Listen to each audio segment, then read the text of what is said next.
Il y a plus de 200 personnes au Nouveau-Brunswick qui sont très malades et qui tentent depuis des années de comprendre la cause de leur mal. Puis on apprend à présent que la province écarte la piste de la contamination environnementale pour expliquer ce qu'on appelle la maladie neurologique non diagnostiquée. On ne pense pas que l'exposition à ces substances soit un facteur contribuant à la maladie chez la majorité de ces patients. Depuis 5 ans, cette histoire fait le tour du monde. Il y a des médias de partout sur la planète qui en ont parlé. C'est qu'en 2021, on apprend qu'il y a une cinquantaine de patients dans la province qui présentent une combinaison inhabituelle de symptômes neurologiques qui bouleversent complètement leur vie, comme de la démence ou de l'atrophie musculaire.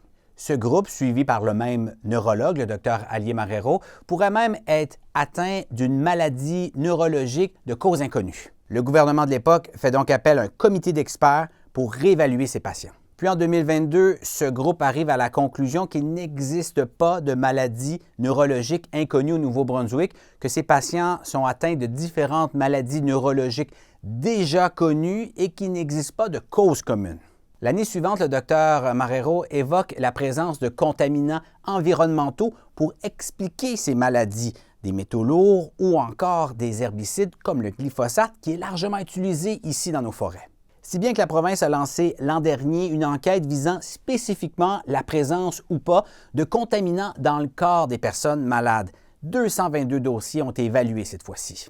Les résultats suggèrent qu'il n'y en a pas de lien, qu'en général, les malades n'ont pas plus de contaminants dans leur organisme que le reste de la population. Le rapport recommande notamment que les patients aient un deuxième avis finalement et qu'ils consultent au moins 2 spécialistes afin de confirmer leur diagnostic. La situation qu'on voit nous inquiète beaucoup. Je pense que pour les patients dans les médias, je pense que la piste à aller de l'avant va être d'encourager les patients de prendre part à une évaluation indépendante. La grande question maintenant, c'est de savoir si ce rapport va clore le dossier d'un point de vue médical et surtout s'il offrira assez de réponses aux patients, mais aussi leurs familles. C'était votre vidéo journal. Pour d'autres nouvelles, consultez l'application de Radio-Canada Info. Ciao!